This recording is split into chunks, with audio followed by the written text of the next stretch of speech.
Do you think you're the best rapper alive? Bro, it's a nigga named Black Thought that exists. It's a nigga named Lupe Fiasco that exists. So if I'm taking on a rap persona, like when I'm rapping, of course that's what I like to. That's how I like to rap. But if you ask me in real life, do I walk around like I'm the best rapper alive? No, nigga. Now, I really like J. Cole, but I can tell that his answer made that girl's cooch get dry as hell. But let me tell you why she's wrong for that, because I actually really love what J. Cole is doing right now. Before I go into that idea, I want to quickly address some narratives and arguments that I've heard around the situation. We know that your gun isn't so big, you got to get in it to shoot it. We get it. But when you say that you're the best, it's not a very, very high bar or standard to just believe it or don't say it. Screwface goes on this massive rant about J. Cole, as I'm sure you've heard, but let's try picking apart some of his points. Screwface mentions how rappers lie and exaggerate all the time in their lyrics, but then he mentions how believing you are the greatest rapper when you say it isn't a high bar, and that if you don't believe it, don't say it. But then the question becomes, who gets to draw that line exactly? Why is it okay for J. Cole to lie and exaggerate and claim he's got the biggest gun, even when that's obviously not true and exaggerated, but he can't exaggerate the idea that he's the greatest rapper? What's the noteworthy difference between both of those things?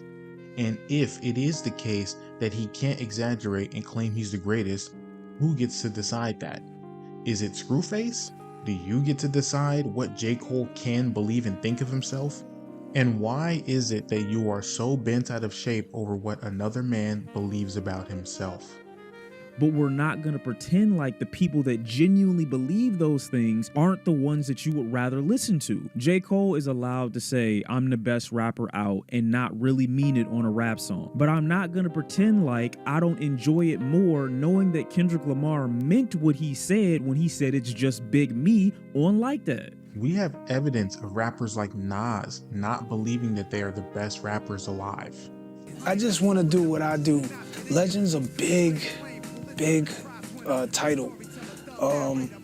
There's enough legends out there, you know what I mean? I'm just living. Meanwhile, we have evidence of guys like Trippie Redd claiming he's the best rapper in the world.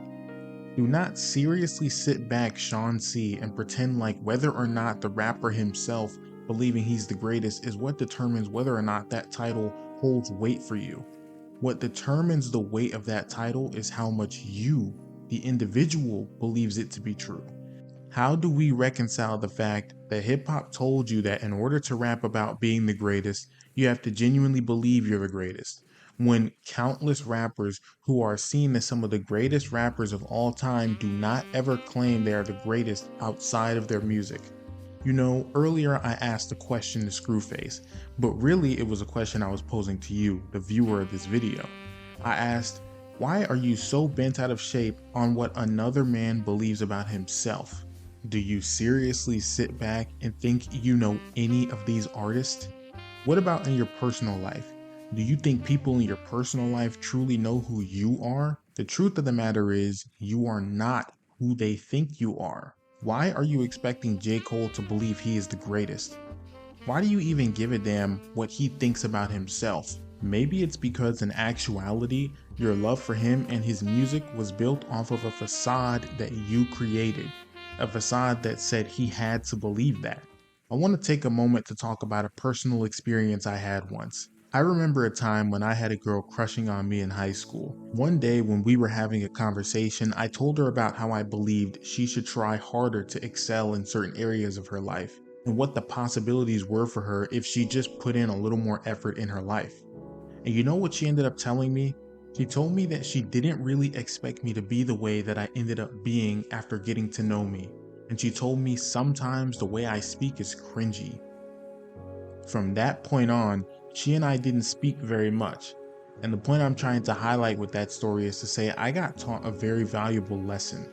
It taught me that this girl did not like me. She only thought that she liked me. In truth, she only liked the idea of me that she created in her head. In this life, you are going to encounter people who, upon seeing you, hearing you, or even simply looking at you, are going to expect something of you. They will expect that thing from you, so much so to where not fitting inside that frame they've built in their heads will actually offend them or make them want to steer clear of you, even if you've done nothing wrong. They talk about the art of peer pressure, but this is how it happens. Sometimes you get so wrapped up in what the next man thinks that you neglect or outright forget about who you even are. J. Cole is breaking out of that box a lot of people have placed him inside of. In the process of doing this, he is scrutinized and he loses fans. But in losing these fans, he gains something else: freedom. The freedom to not be confined to what people expect of him. And the moment you stop performing for them, you will be free too.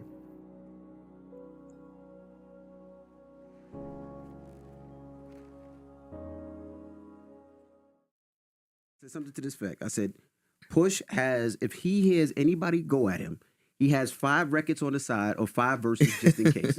I said, I just know because I know who he is and what he is. Is that true? No, man.